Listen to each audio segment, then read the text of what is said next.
Now I'm excited. This show is called So How About This? My name's Alan Dempsey. And I am Rafiq Shaheen, and with this wonderfully talented comic, you may have seen him all over the place, but you might especially know him from his movies. Give your hands together for the one and only Kojo Prince, motherfuckers. I'm sorry, can I curse? Oh, Yes. yeah. Okay, Yeah. making sure. Watch your you I don't like curse. to ask that kind of question, though, but anyway. Watch your fucking mouth. Okay. So it's time. Do you want it? Because you found it. Okay, so this, I had a moment. I had a moment because anyone who's Well, how listened many to moments did you have? Because it's like an hour and a long show. You know, it's okay, about so 90-minute movie. So I mean, you'd be surprised. The time between when you get to the climax and then you just get right back into it is a lot shorter than you'd think. For you. I've heard stories about this guy. So when I was getting ready for this interview, I was like, all right, let me take a look at Kojo's page. Mm-hmm. I take a look at your page, and What page? What does that mean? So I took a look at his comedy page first. That's what introduced me to. I saw 3 of your credits on there, and I was like, okay, you know, Kojo out here doing movies. Yep. And then I was like, let me do a little bit more research into this. And Kojo, I think the first question I have to ask is, did I get paid? Damn right, I got paid. okay, $50. But anyway. okay. We need more context here. but, You went to IMDb. I went to You found Kojo, and you found a list of very interesting credits. Oh, Yes. list, not just one off. Not yes. just one. Now, it wasn't a huge list. Wasn't it? It was maybe Nope. 5, 6 deep, something like that. Maybe 3. Maybe 3. 5 when it gets cold, you know. Yeah. And the first movie I saw was Beaster Rabbit. Yep. Peter Cottontail. Yep. Which I've actually seen now. Okay. I actually took the time out of my day to watch this movie. Once again, if that went by you too quickly, Beaster Rabbit, Peter Cotton Hell. Got it. Mm-hmm. Gotta get it. And then there's... Now, is that in the Criterion Collection? Did they officialize that one? Not yet. It's under It's review. under consideration? It's under Okay, review. good. Under review. and then there was Bat Babe, The Dark Knighty. Yep. Which I was a little bit more curious about that title because I was like, Beaster Rabbit sounds like a B-tier horror movie. This one sounds like porn. And then I went to YouTube and everyone was like, this is porn.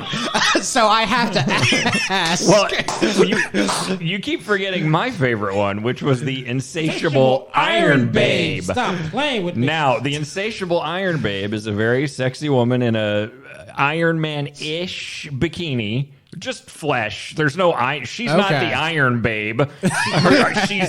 She's exposed, and you know, Robert Downey Jr. has the little glowy thing on his heart. Right. Hers was on her crotch. Okay.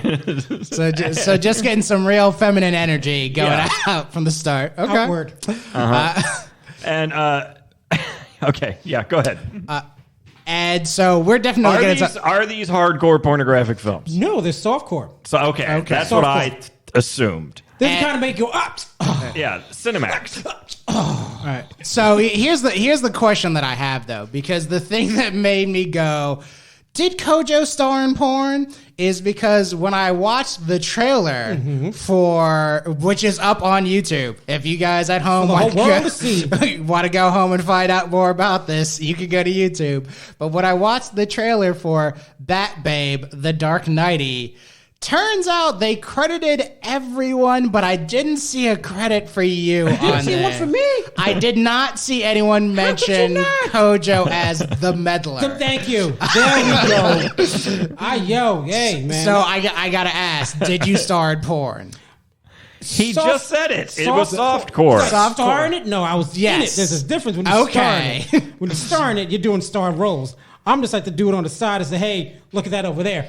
Okay, so he was in it. He did not star. No, actually, they have a whole different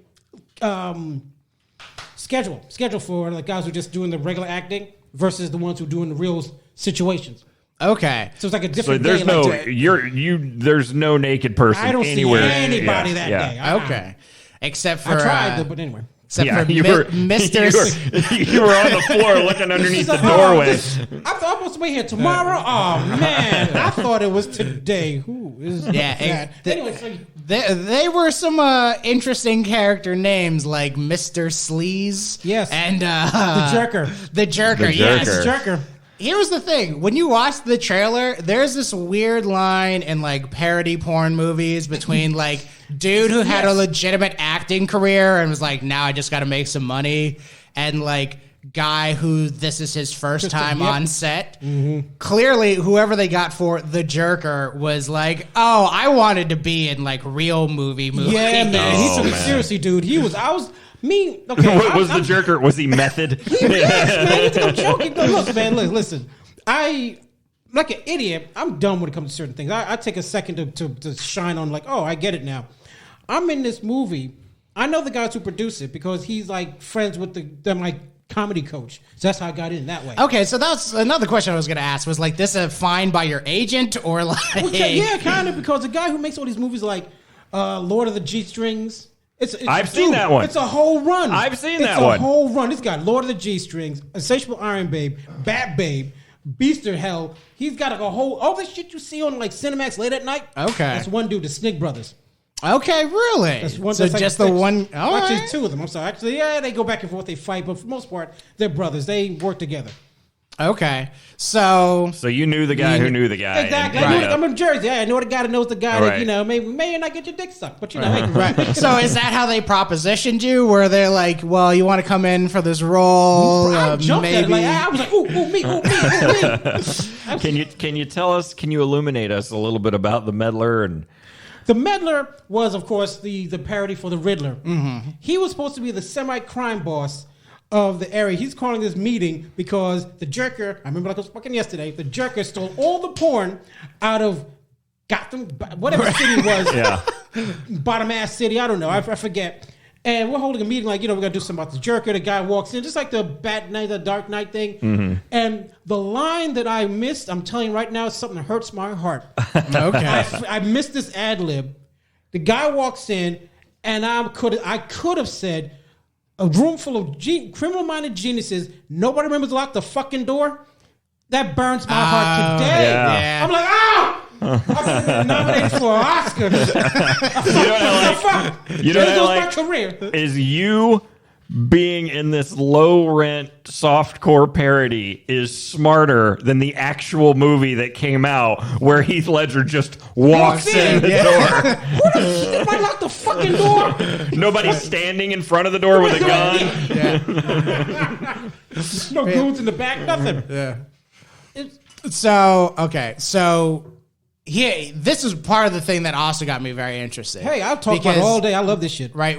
So I find this, I go confirm all of this on IMDb. You got to confirm it. Right. Because, all right, thank you. Because I'm not going to... You didn't believe it at first, right? Right, okay. yeah. For a second, he was like maybe it couldn't be Kojo. Yeah, for a second, he was like, maybe it's another guy with that name. Right, we were well, because it's black. It must be the other Kojo Prince. Well, I was looking at it. It's black. Right, I was looking at it. I was like, is this like a Michael A. Fox situation where Kojo's gonna get his SAG card and have to be like, I'm Kojo A. Prince. No, get off my set. That's the wrong way.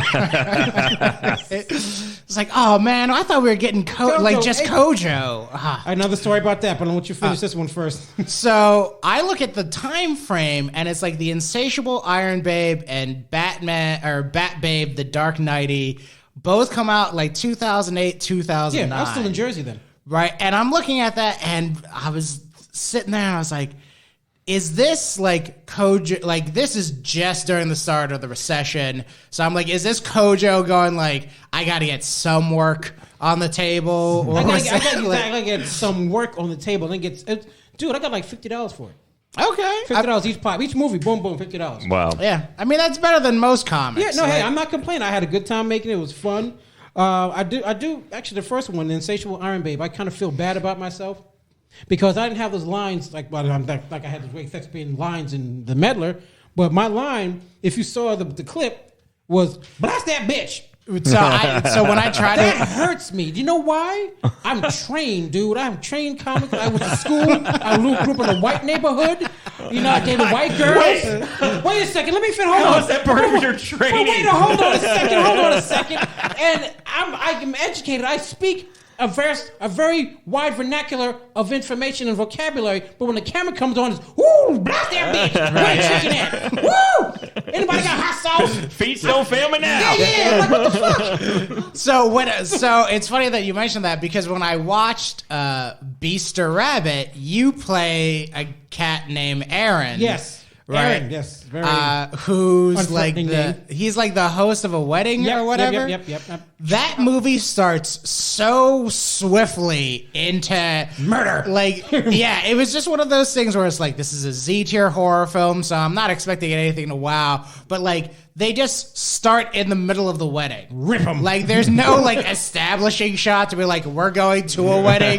It's just Kojo up there. Like, you remember the Human Tornado, right? Do I remember the Human Tornado? Have you seen it? Love that movie. So you remember how in the beginning of the Human Tornado, he's just doing stand-up. Yes. That almost felt like what I was expecting from you.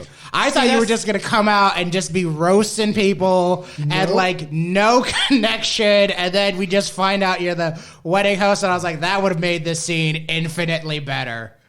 But I don't know. I wasn't at that level. I'm not saying I'm at that level now, but I wasn't seen as that. Mm-hmm. I was seen as a good old black kid who in a wall white. He used to send me into like all white areas of the town and do stand up. And I was the only black guy for like miles around. Okay. So I was that safe black guy.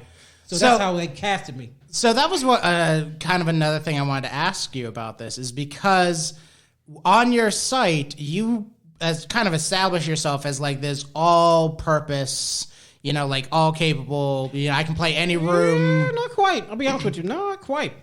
Well, at least from what I read on like your bio and everything. But when I think about it, I see the truth of the matter, urban rooms scare me.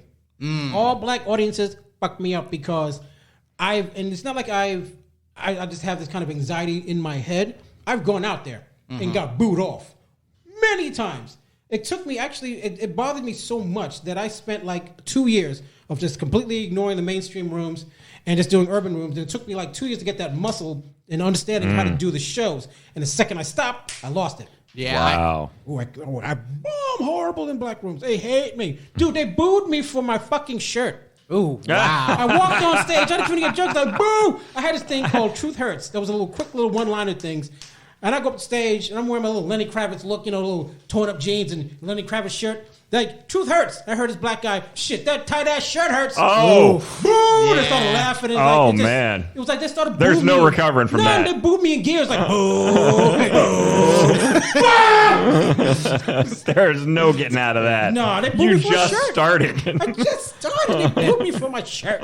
That's actually one of the things I like about urban rooms in general is because, like, as a people, there is no... Like, I've never seen a group of people who are, like, more honest. Unified. Right? Like, solidarity. Right? If they see you on stage and they're like, I ain't fucking with this motherfucker, it's just no. Like, it's yes. If you get them to laugh, they all look like they all die laughing. They look like they got stabbed. Like, ha! Right. For me, it's because of all they've clearly come into the room with a lot of rage. It's like it's not that they've been stabbed; it's that a valve. Yeah, there's a valve that got opened up. Finally, money's worth. For me, I have a similar problem, but not exact. For me, it's not in all the members of an all black room. Mm-hmm. Black men and I get along fine. It's the women? Black women look at me on stage and their instant thought is some white bitch fucked a black dude and that's how this motherfucker came to be. You gotta get the women first, they say. Right. When it comes to comedy, you want to get the women first and the black men men follow. Right, and it's one of those things where it's like, man, my dad was the one who had jungle fever, like literal jungle fever. He went to Africa and found himself a woman. Like that's That's a real white dude being like, I need to find me some color in my life. Like, so now I got to stop the show and ask you a question. I thought you're like Hindu or Indian like that. No, so I'm mixed, obviously. So he jumps in. So anyway, I'm mixed. Like, he doesn't want to talk about that shit. No. We're talking about me, soft corn and soft corn. No, soft corn. We were talking about soft corn. I was hoping they wouldn't catch that. Like, I said soft corn? No, I'm being real with you. Like, my dad is a white dude. He was born in America. His father was Syrian. His mother was Scot-Irish, and my mother. So he was black too, then? No, my dad was fucking white. Okay. Like, literally, both those categories get marked down as like Caucasian when you do the census form. My mom is the heart of Africa. Like ebony onyx level black. I would think Pakistani. I know you probably get that a lot. I'm sorry, brother. Well, because you one time, I think. In general, when people say white, they're talking about Europe, right, or Russia. That. I remember one time you described him as white Arab, and I didn't know what that meant. So, there's more to this story. Let me shut up and listen. So when you go on to the census form, when you go on to illegal government documents, if you are any kind of Arab or if you're any kind of let me ask you this, European, you instantly get categorized as white. Let me ask you this. Oh, what a way in. Yeah. What a way in. Well, that's a cheat of the system. Here's what I want to ask. Would someone from Europe shit on your dad and try to take him over? No. Not okay. on my dad. Okay, then he's white. Yeah. On my grandfather, they definitely would. Oh, yeah? Okay. Not on my dad. But if you look at a photo of my family, all my siblings and I, we run the gamut between shades, very pale to I don't even think this motherfucker belongs in this room with the rest of you. He looks that different and he's that dark. You know what I mean? met white, not white, too white. Yeah. Yeah. Well, and I've met maybe 3. I've definitely met 2 of your siblings. Yes. One of them was very dark. One of them looked just like you, basically. Mm-hmm. But here's what fills me with goodness about his family. All right. This guy to my right, his name is Rafiq.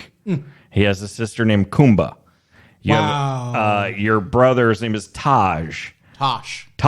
Sorry. I should have known that. Why didn't I know that? You were at his wedding. I don't know. I think for some reason in my brain, I was hearing people say Tosh, and I was like, oh, they're not pronouncing it right. We're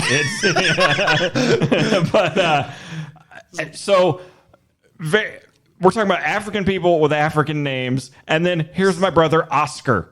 How the fuck? Where did Oscar come from? It is one of sound like characters from a Disney movie, man. Dude, it's one of those things where you can clearly tell which kid's my dad named and which kid's my mom named. No, I know where Oscar comes from. It's an African thing I've seen many times on my side of the family. It's like they give you an American name, like some sort of secret government agent name. What's your name? Where does Kojo come from? Ghanaian means boy born on Monday. And I was born on a Monday. Really? Born on a Monday. That means Kojo. Well, it's simple. You said it's, and I didn't hear the word you said. It's what? It's I'm sorry, a Ghanaian. Okay. Ghanaian. Got it's that different. If you're born on a certain day, that's what your name is. Really? My father's name is Kwesi, who's born on a Wednesday. What happens to the other guy who was born on a Wednesday? There's just a bunch of Wednesdays walking around? Yeah, they say, what is my name? My name was Kojo. Yeah, bullshit, mine too. What is your middle name? The middle name and the last name make the difference. So people go by their middle names. Yes. Mostly. Or American will come here and get an American name. Yeah, it's one of the very weird things of being in America is you meet so many people named John and you're like, oh, John, what does that mean? You know what I like? Work on time. I got good credit. That's what fucking means. It's not that it's cultural. It's just uncreative. I don't know. John, Mike.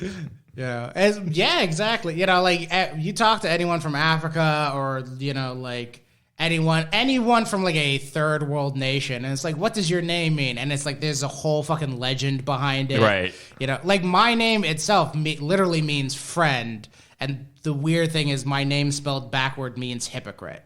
Damn, are you serious? Yeah. That doesn't makes sense in an eerie way. I'm your friend. No, I'm not. Fuck you.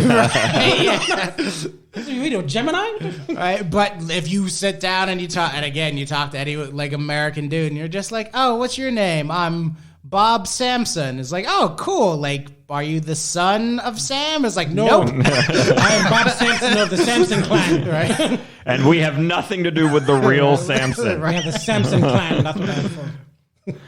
But we're getting so far off topic.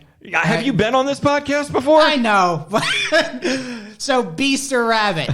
I want to... Now, back to your porn-ass motherfucker. Thought I forgot about your ass, didn't you? Right, because I wanted to ask you about this. So, were you there for the entire shooting of it? Or? No. I'm telling you, it's like regular, like, almost like...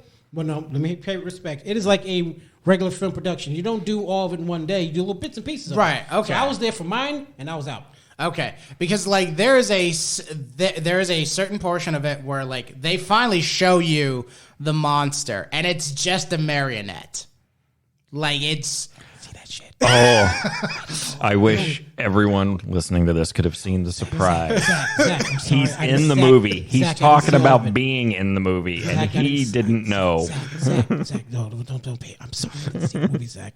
I appreciate everything you're doing for me, Zach. I didn't see it, Zach. I didn't see that one. I saw the other ones. I was busy. I moved to Florida and everything, Zach. Come on, man. Just don't. I'm sorry, Zach. Don't pay attention to these motherfuckers. I kind of wanted an ASMR channel of Kojo just apologizing to people for shit now.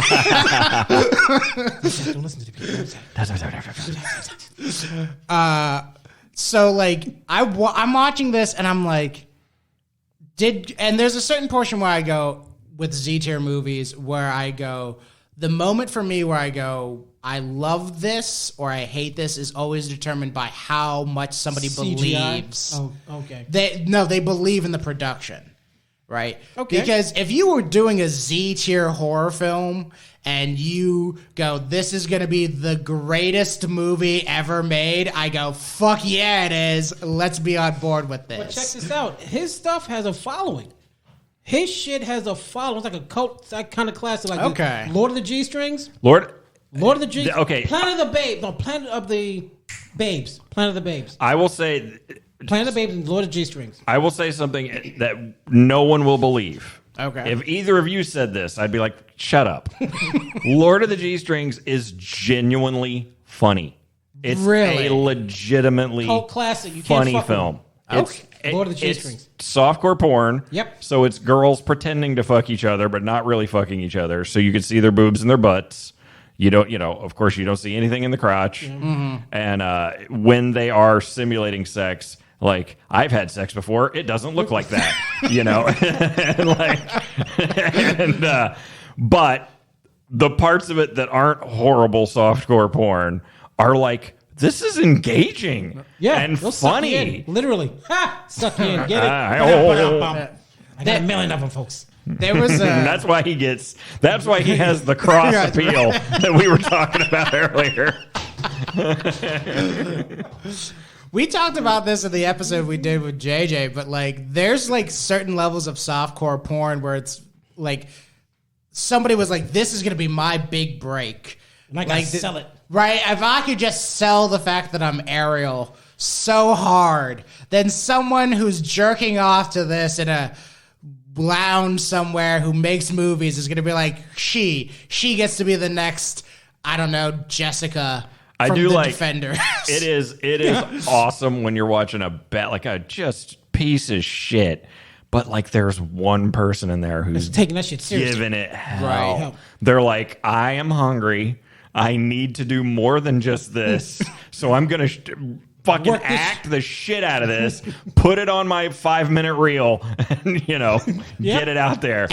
And so that's kind of my overarching question is like, was that the moment for you? Is that why you include them as credits, or is it just I include them as credits because I look at it this way. It's kind of, I don't want to bring the vibe down, but I look at it this way.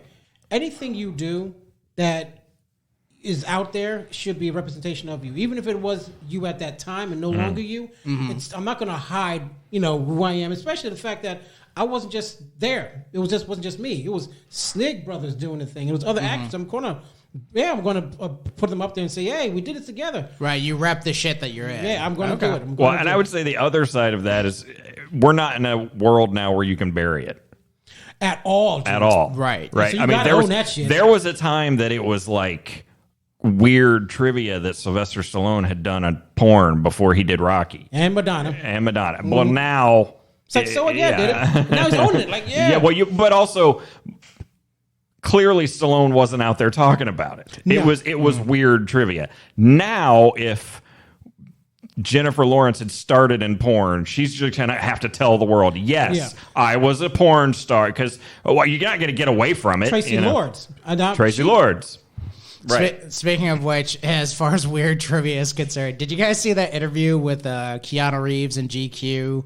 I think it was over, what was that game that just came out? Fucking Cyberpunk? Oh, yeah. Oh. So God, there's game. Yeah. There's a great moment where they're interviewing him, and the interviewer goes, how do you feel about the fact that people are modding the game so they can have sex with you? And I have never seen a interview of Keanu Reeves where he looks so happy. He's like, hell yeah, they are. I like the idea that someone like Keanu Reeves, who has been knee deep in pussy since his late teens, is still like giddy over the fact that someone out there has been like, I think that's, going back to Kojo's point about repping the shit you're in, I think that's kind of the beauty, I guess, of Keanu Reeves as a whole. Is like every time you hear a story about Keanu Reeves, it's always like this really simple, down to earth kind of thing. It's like Keanu Reeves was on a subway and helped an old woman or whatever. So it's like, I know if it were me and somebody made like a video game and I was in it and people were like, we liked Rafiq's model so much, we designed ways so we could fuck him virtually. I'd be like, I'm okay with that. I'm surprised they didn't put that in the original shit. Yeah, right. About time. Recognize my value. So speaking of comics and credits, how do you feel about disgenuine credits? Because we were talking about this before. Don't say the name. No, Brenton, obviously. God, fuck you, obviously. The number of times I've had to bleep out name. The number of times we've been recording, and I was like, do you want to keep talking about that? And now, obviously. No, dude. For people I have a direct interaction with, I go, who gives a shit? People who I work with, I go, let's be respectful. Yeah, you got to play the politics. So that there are comics who have credits like as seen on the Tonight Show. Oh, come on, actually, I'll get in. Ask me, and I'll wait for the answer to that question. Or a comic that you will probably hear later on in this podcast will say things like as seen with who was that photo that he took? That Ed took a picture with? Who was the guy? I don't know what you're talking about. There's somebody. Point being, I think point being, sometimes a comedian walks past the screen on a Hulu show, and that's his show. And then they put a Hulu logo on their poster. Yeah, man. So that's what we're getting to. A lot of times, well, I say a lot of times, but I've seen that where there's some bookers that would promote my show that I'm working with, like certain companies, and be like, "That's seen on BET." I'm like, motherfucker, no, never been on BET. CTN, what the fuck is CTN? No, the Country Network, no, never. Do you have any credits where they could even remotely say that, or is that just? They can, honestly, on a real, as you've seen with the Softcore, you can say Showtime and HBO. That's where I get it from, because it was seen on Showtime, it was seen on HBO. That I can claim to. Oh. I can do that. So some of your stuff has been licensed to BET, but it's not a BET production. Hell, is that what I you're don't saying? even know anything about BET. Right. What? Right. Please, if it has somebody to tell me, because I honestly, this is going to sound bad for all the black listeners, but honestly, I don't want to be put into that box. Because a lot of times, if you put a comic into that box, that's where he stays. Right. That urban room. No. No. I want to be all over the place. I can't do the urban rooms very well at all. So I need to be seen as as accepting and as widely spread as possible, not to be put in that one particular genre. Not to derail this completely, but you're a comic book guy. You're sitting here with a Dude, you're looking at one of my Captain America shirts. I'm sitting here looking at your, Todd McFarlane Spider-Man shirt, and you just oh shit, he's got something else that I'm not seeing. Captain America shoes. Anyway, what you just said reminded me of Christopher Priest, the writer. Your confused face makes me sad. He's a big time comic book writer, and you should know his name, sir. Priest. Anyway, he later in his career, after he had made tons of moves, somebody somewhere discovered that he was black, and then he became the black writer. Damn. And it got to the point where he couldn't get work doing. I mean, he had already done Wolverine, Daredevil, all these guys, but then nobody wanted to put him. Really? Back then? I mean, in the 80s or 90s? Yeah. Really? He was. You've ever read the 80s Wolverine Spider-Man one shot? Yeah. He wrote that.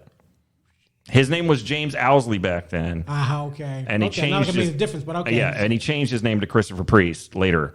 But anyway, at some point, when he was established, when people knew his face, when people knew his name, like in the 2000s, he had already been in the industry for about 20 years. Then the word got out, like the dirty secret got out that he was a black guy. But in the 2000s this happened? Yeah, he got pigeonholed, like in the late 90s, early 2000s, he got completely pigeonholed and could not get out of it. And so he just walked away, and just in the last few years, people went, hey, what happened to that guy? And he got a chance to write Deathstroke and a whole bunch of other cool shit that he'd been wanting to write for a long time. That's the ignorance I think I own, where I'm like, this happened when? I thought it was back in the 40s or 50s. No. Yeah. Dude, I was just having that problem last night because at the time of this recording, it's Black History Month, yada, yada, yada. But, like, I've been listening. Yada, yada, yada, big fucking deal. I said this. No, that's my line. Hey, these fucking guys. Well, so I've been listening to the not official, but it's supposed to be like the complete autobiography of Malcolm X. Right. Okay. And one of the things that they talk about in that whole thing is like Thurgood Marshall and Malcolm's relationship to like the civil rights movement, yada, yada, yada. But the whole thing that struck my mind is someone mentions that Thurgood Marshall died in 1993. And I'm like, 29 years ago? Like that's how recent this was. Like this dude is literally, it's one of me ago that this occurred. Yeah. Dude, you know what fucks me up? That is kind of crazy. This is what fucks me up. And both of you are going to vomit when I say this, and you should. But I sometimes have to remind myself, like, old people were there. Meaning, like, they, like, were at the march. Or, you know what I mean? And, like, I didn't grow up in that world. Lexington, Kentucky. That's where you're from? That one of the places that I grew up in. Okay, I think we can all assume that Lexington, Kentucky in the early 80s probably wasn't the most racially diverse.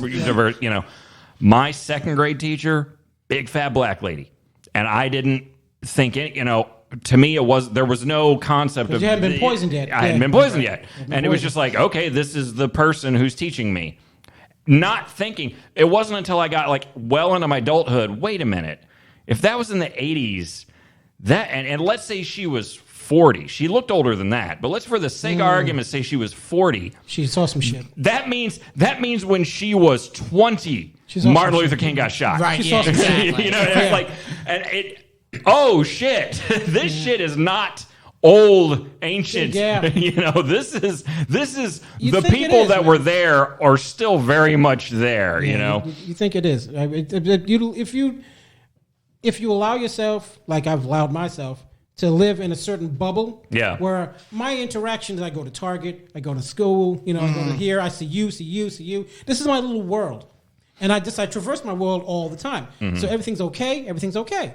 Not realizing or come to terms with the fact that shit is going on outside of your world. Right. That's fucked up.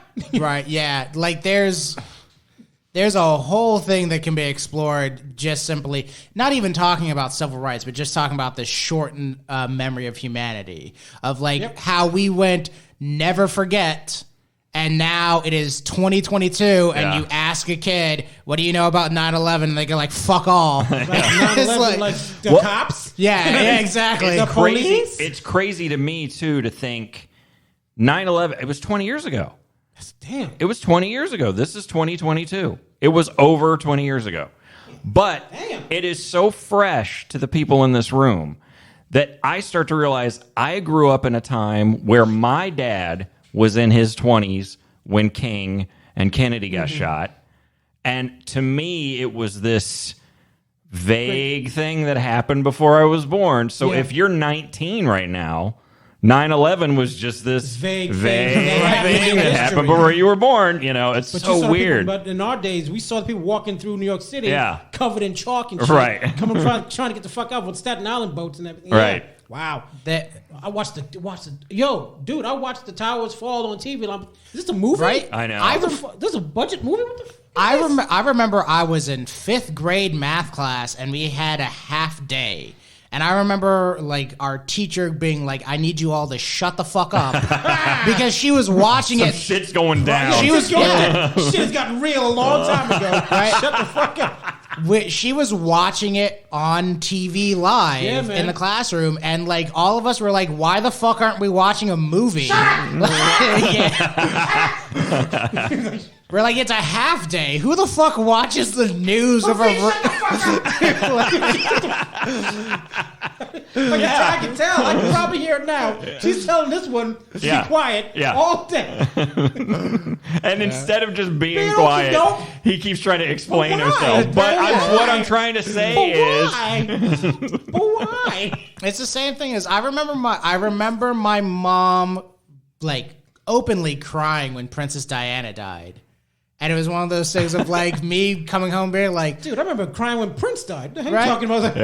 Yeah, I remember coming home and seeing my mom crying over Diana. I was like, who the fuck cares? No, that was, and I got 10 years on you. So however old you were, I was in my teens. And I honestly, I was like, look, it's sad she died, but I don't know why. Who? I'm like, all right. She was she got into a car accident. A no power figurehead that for some reason that country just keeps letting these people be rich and that's bored. How England is. Even the Queen is like some old lady in Chanel suits. Right. Well, so one of the weird things about that is when we're talking about the shortness or the length of human memory, I used to have a bit where I would make fun of the fact that Princess Diana died on stage, and people today would still get like visibly mad. Like mad, like want to fight me in the parking lot. You do that joke? That's you doing that joke? I had this is like 6-7 years ago now. Right. But the whole point was just like it was a dumb dick joke. So he's like, what happened? You know? Was No, it was a dumb dick joke, and it was just dumb dick joke with Princess Diana. Yeah, well, because the whole point of the bit was like these are nicknames. What for my happened dick. Was anyway. I'm just enjoying watching him dig this hole right now. I'm not digging. I'm not trying to dig a hole. My point. I had to teach you go back. My point is that like people still visibly get mad over shit like that, you know? Do you remember, Marvel Man, when fucking Princess Diana became a character in the Ecstatics? Do you remember that shit? Wow, you're digging hard in the crates. Jesus, no. You don't remember that? Tell me. Oh, you're killing me. Did you remember this? Vaguely, dude. Like this. So the whole point of the Ecstatic series is that it was kind of a comedy parody of celebrity. So in the storyline, Princess Diana comes back from the dead and becomes a member of the team. Oh my She's God. on the and by the way, we're talking early 2000s. Ooh. So we're not talking she'd been dead maybe 10 years at that point. Shit. And yipes. They even had the fact that they had the balls to release it at all is crazy.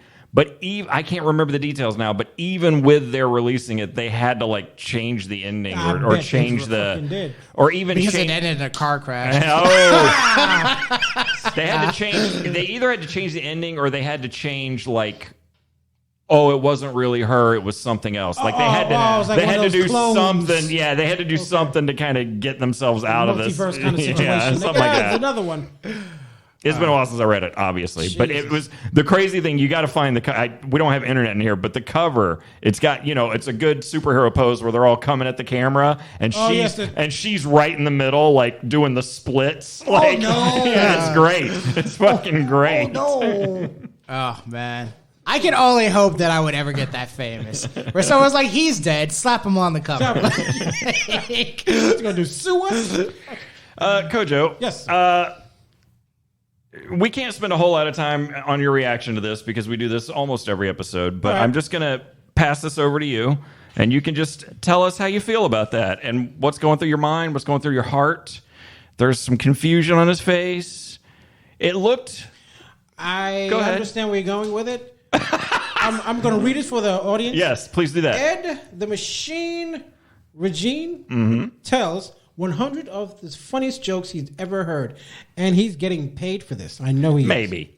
I mean, he's selling those on cruises. Yeah. Ha! What do you say that? I'll get into it in a second. Hold on. There's a guy named, I remember in Jersey, Ed the Joke Man Martling. Okay. One-liners. Hour and a half. 2 hours. He can go. Bang. Bang. Were they his? No. Street jokes. Ooh. Books. Straight out the books. But here's the thing about audiences of comedy. They don't know. Right. They don't know. The minds of an audience are easily manipulated and swayed into any direction we're able to turn them into. If you're a comic and you're good enough, I can turn you into any direction I want you to go. Now, would it surprise you to learn that he doesn't just tell street jokes on stage? That he actually has an act. Good. But then after you leave his show, he sells you this CD full of street jokes. Fine, good. Yeah, you are the most positive we've ever had of comedians. You know why? About because everything I've heard, I was taught. Again, all this shit that I know was like, oh, wow, Kojo thought of it. No, I was taught that in this world is nothing new. There's nothing new. Everything has been recycled to some certain point. Like, hey, back in the day they had scrolls. Now we got text. It's all just refurbished and recycled information and reprocessed. And nowadays, even now, like, just give you an example. There's a joke I did back in like 2006. Well, the snoring joke I call it. I've held on to that joke for years. I should have let it go many years ago. But somehow now it got translated onto a show called 30 Rock, which came out 5 years after I did this show. I did my joke. Now, people kept saying, oh, Coach, I saw that joke that you're doing on stage in a TV show called 30 Rock. Mm-hmm. You can't do it anymore because, it's on TV now. We'll go fuck yourself. I've been doing it for like 6 years. They need to cut it out of there. Yeah. But here is a real catch that pisses us off in Jersey. When we did we had a room called Whiskey Cafe where we all went to do our stand-up and practice and open mic. It was a big, huge room. It was almost like a little culture of us that did it. But we had one guy that wasn't a comic, wasn't a booker, wasn't a manager. He would come in. He would sit at the front table, watch us all, write notes. He did it for weeks, months, almost years. And we're like, okay, what the fuck's going on with this guy? We look at his notes. Didn't make sense. They didn't have any reference to anything anyone said. Mm-hmm. But then all of a sudden, one day, we'd hear that he would always take trips over to California. Over to L.A. Like, all right, fuck him. As long as he's not here, I don't have to worry about him. And he'd come back, sit, right, go back. And come to find out one guy kind of just really dug on him and really kind of figured this out. Like, dude, this guy is selling our shit to, like, commercials. Whoa. Studios. So, I mean, there's a guy that I used to be friends with back in Jersey. He did this little joke up in Whiskey Cafe. It took like maybe a year later.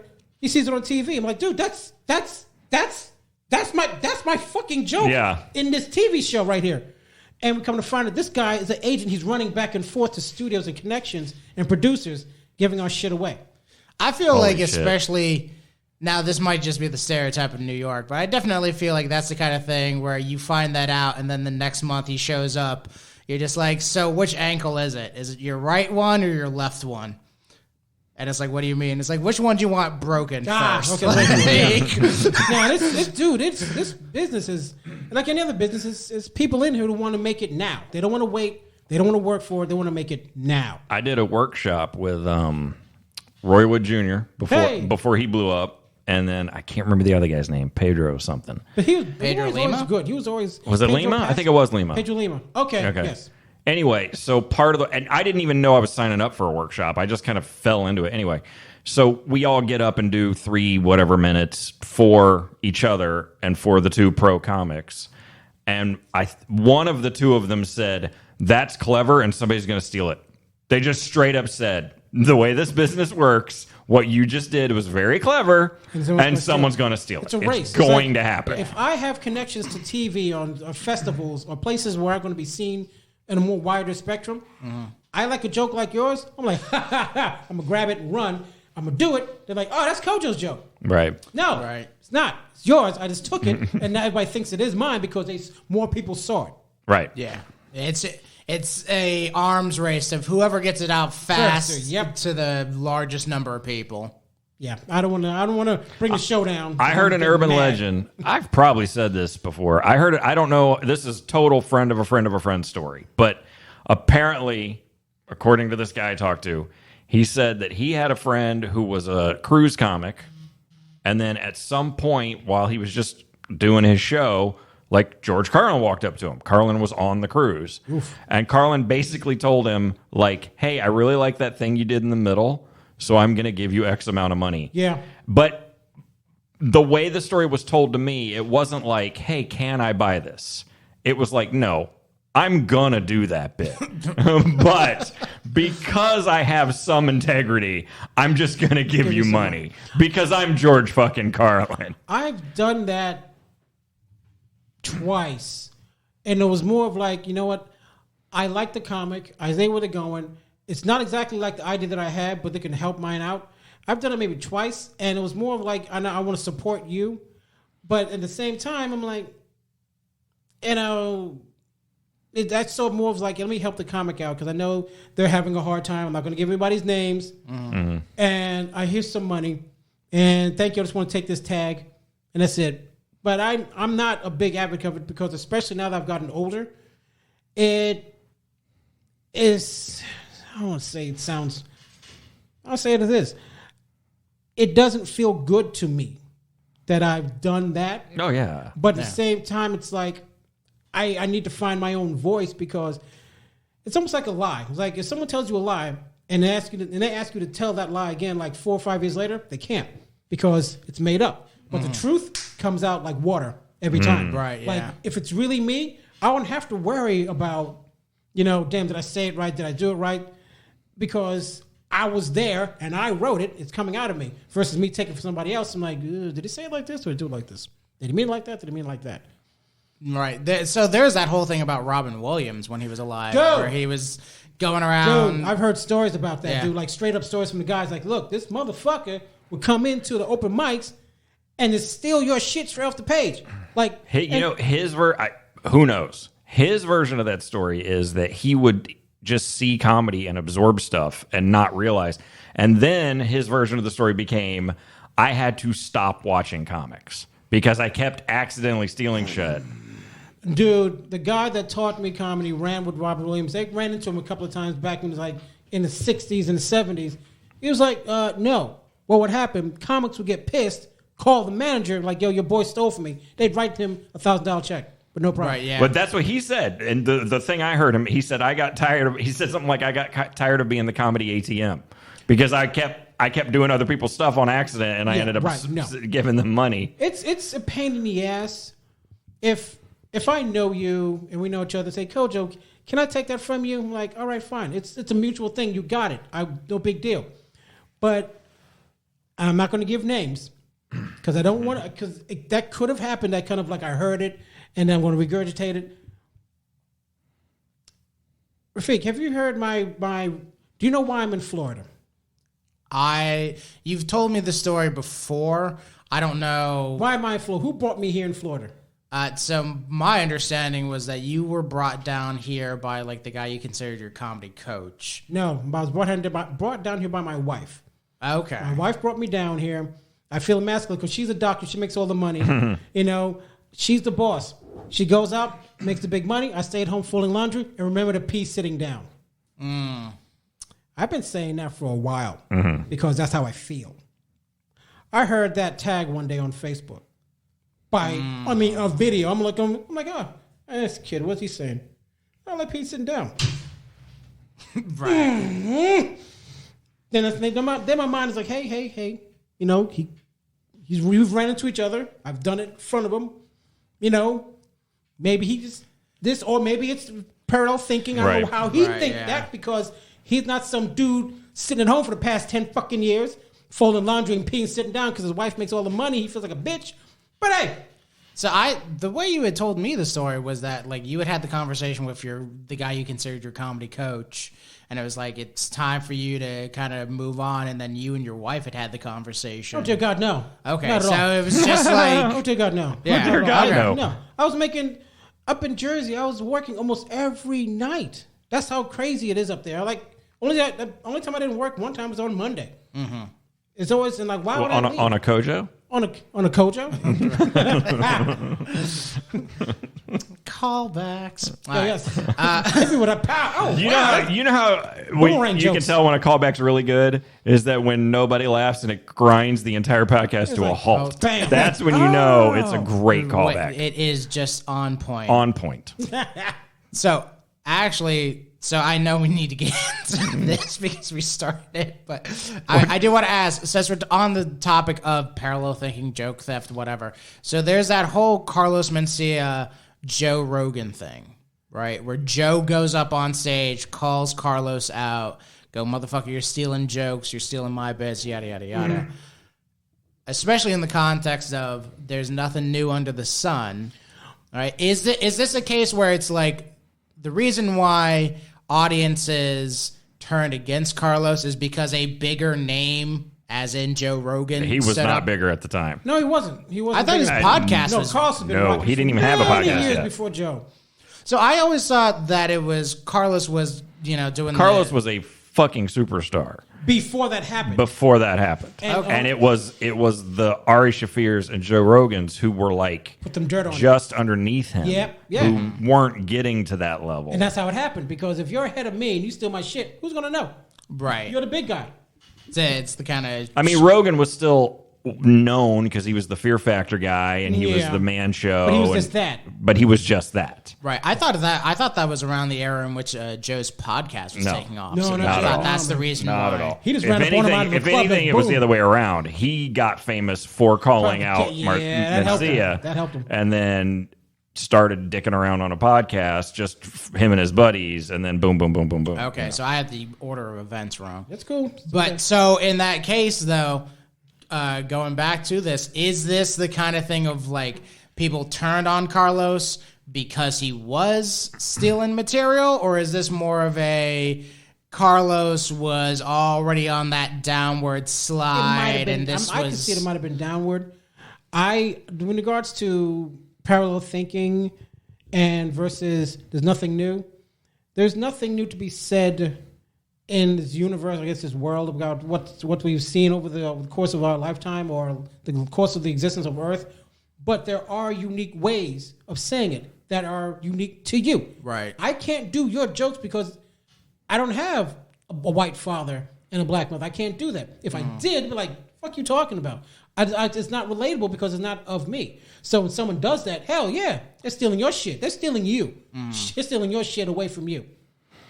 I feel you on that one. I mean, are you the only one that has a white father and a black mother? No, but you have your own particular set of stories that go along with that. My philosophy was always, I can't remember what, I used to do this thing, and I had done it a bunch and did okay with it, and then one day realized that is almost exactly what Patton Oswalt, I was basically restructuring a Patton Oswalt bit. I believe that's possible if you admire somebody. Right. And so I threw it out because I realized, that's ridiculous. I'm just doing a Patton Oswalt bit. But the other thing I realized was, even if I definitely didn't steal the thing, it's definitely from me. Mm-hmm. And that guy over there definitely didn't steal it from me because I've never been in the same room. Right. But if I see that guy doing my joke, then I go, well, that's just not a joke worth doing. Right, If the two of us can come up with the exact same idea and phrase it almost exactly the same, Isn't that freaking? then it's a shitty joke, Isn't that and why would I do it at all? I had a joke about being caught in a handicapped store by a handicapped person. I did that. I wrote that joke down. I tried a couple of times. I go to open mic way up the street from me, like in Jersey. I saw this kid do the same fucking joke as if he was reading it off my book. Mm-hmm. I'm looking at my book. I'm looking at the kid like, how it was literally fucking word for word. I'm like, oh shit. Yeah. It's not worth doing if anybody else can just come up with the same. Damn near word for word. I'm like, oh, fuck. So, given a huge historical context, kind of what you're talking about is the nature of there's nothing new under the sun. The world's oldest known joke is a fart joke. I believe it. It's forever. The translation from, like, I think Greek to English is like, what is it that a woman should sit in your lap and not fart? Or like pass gas or whatever. And it's literally, the reason why I say that is because I remembered I bet that fucking crushed back in ancient Rome. Well, so I remembered hearing it. Do the fart joke. Do the fart joke. Please. What's the deal with a woman sitting in your lap? Well, He's going to do it. So I remember a dude a couple years ago at an open mic in Tampa talking about his girlfriend sitting on his lap and constantly farting. And so, in the context of this conversation, it's, for literally thousands of years now, some dude's like, this bitch is sitting on my lap passing gas. And then there was some Greek dude back in the day who was like, man, if she fucking sits in my lap one more time, I'm going to roast her at the amphitheater. But the funny thing about the new comics don't know that they're tripping into those kind of mistakes. Yeah. And I mean, yeah, they're gonna. I mean, like I said, I definitely have had moments. I mean, I haven't been on stage in years, but I've definitely had moments where I was on stage and realized, like, I think I'm just doing a Greg Barron bit right now. I think I pretty much stole this entire premise. What is your name? What is my name? Yes. My name is Alan Dempsey.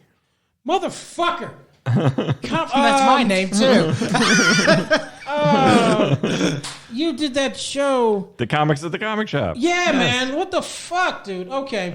I'm like, he looks familiar, but I'm going to keep on moving. Okay. I don't know. That just broke my heart. When we met at the door, it was like, I know you. Hi, how you been? I'm friendly to everybody. I'm like, hey, his name. You had a little more hair, and your hair was darker then. Thanks. Hey, I see the fucking flyer in my head. Do I have less teeth? Is there anything else you want to point out right now? I'm like, this guy looks. I mean, I wouldn't say it to his face, but that photo did look a lot slimmer than mine. He looks good now. I'm actually way thinner now than I probably was back then. So beautiful is really the point.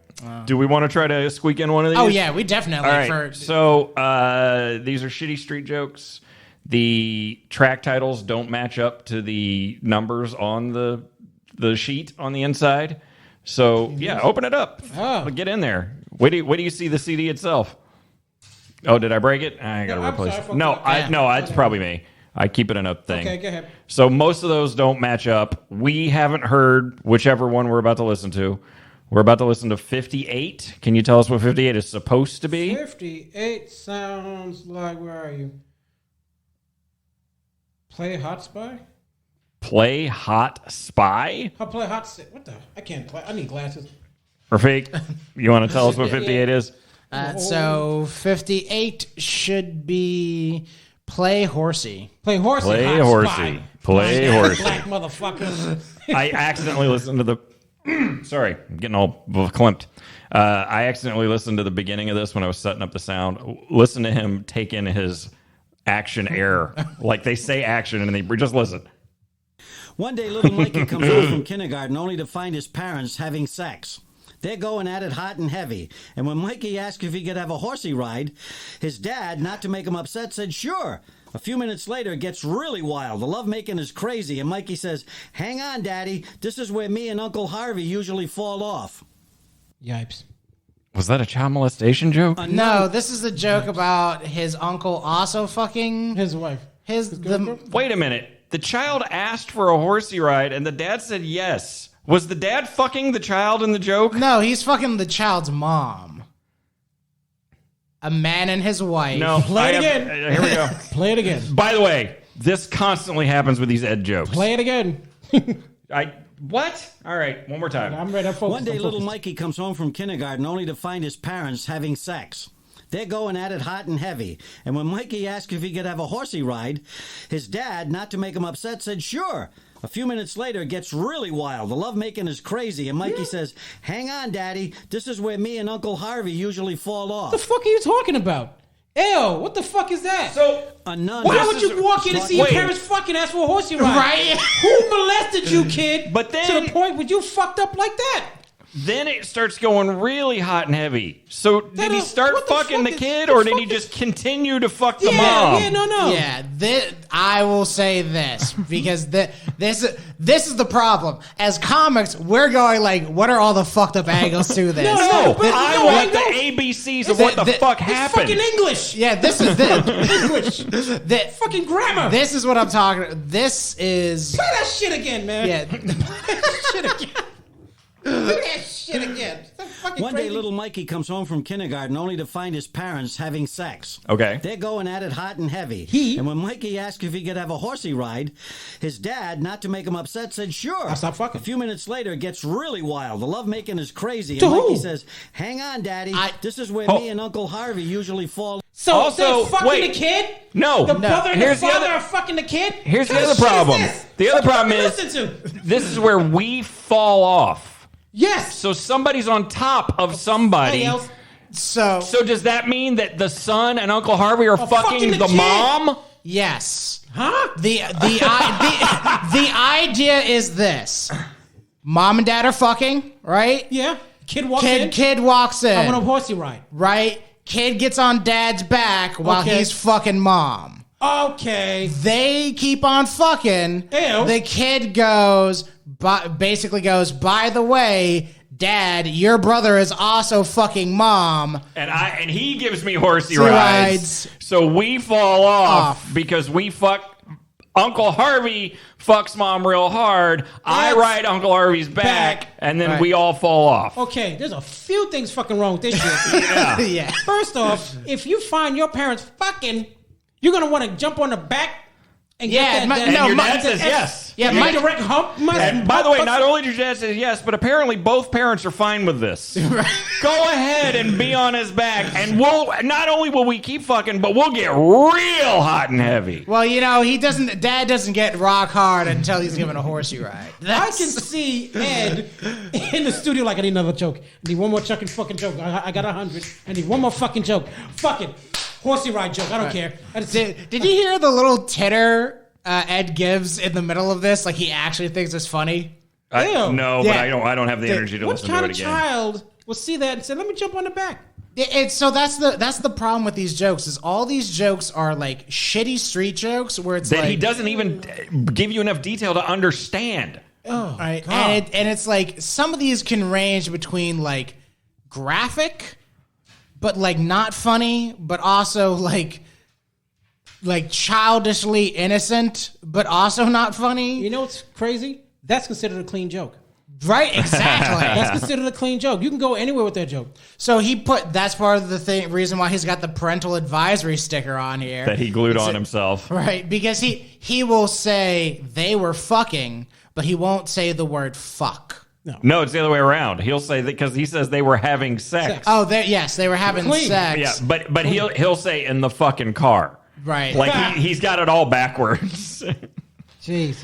So Christ. I feel better because the last 3 times we've done this, because usually we get to 2 or 3 of them.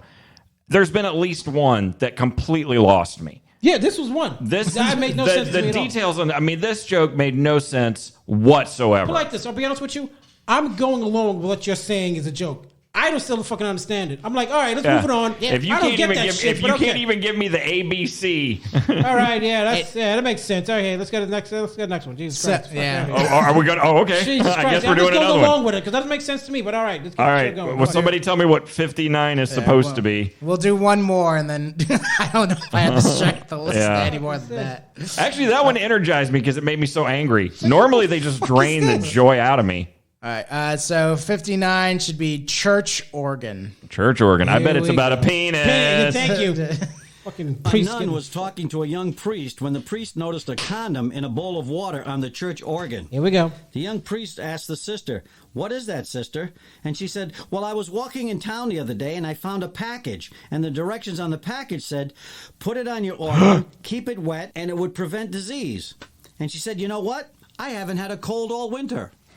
Oh, that was bad. That was bad. Yeah. What the? Yo, no. Boo this man. Boo this man. Yeah. Boo him good. Fuck me. So I between don't understand. Am I me? I don't understand. Oh, the no. joke. The joke was put the instructions say to put it on your organ.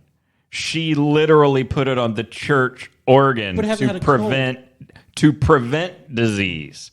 It must be working because I haven't had a cold all week. What kind of fucking oh God, dude. So between old Ed doing these and the gentleman that you had mentioned doing He's one-liners, a cruise ship comic. yeah, Ed's a cruise ship comic. And, you know, like we said, and we've said this 1,000 times, he has a genuine act, and people seem to really enjoy his genuine act. But he sold this on purpose to people who fucking listen to it.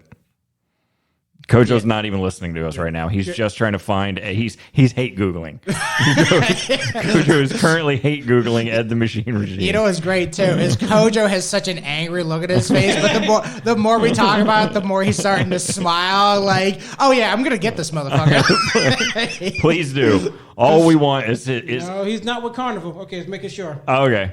All we want is his head on a stick, or him in the studio to answer for his crimes. Oh yes, Yeah. That's atone for your that's it. sins, sir. Atone for your sins. Well, kids, it's over an hour. I think we're good to go. This should be out, okay. and we could go on forever. This has been great. This should be out early March. You got anything in the March plus I'll be on the timeline? cruise ships. Working with Ed over here. Oh, I'm doing the Carnival cruise ships. So you're probably working with Ed. Yeah. getting your shit stole by George Carlin. Yeah, with the organs. Yeah, With the organs. Cold with the organs and fucking cousins and uncles and babies on the back. What about your socials and whatnot? Honestly, TikTok. I've been trying to move on to that now.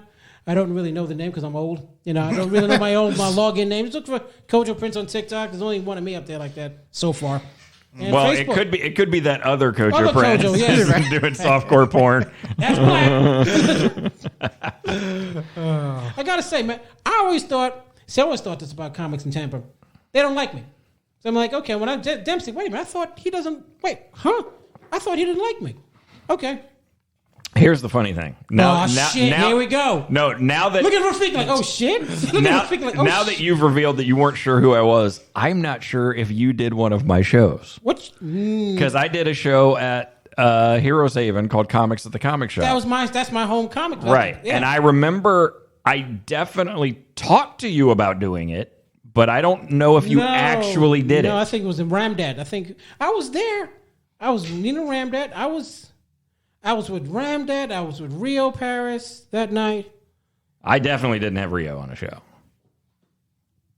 Nope. Then Right. But you know what it was? I think something happened. You had to step out, and he got somebody else to do the show.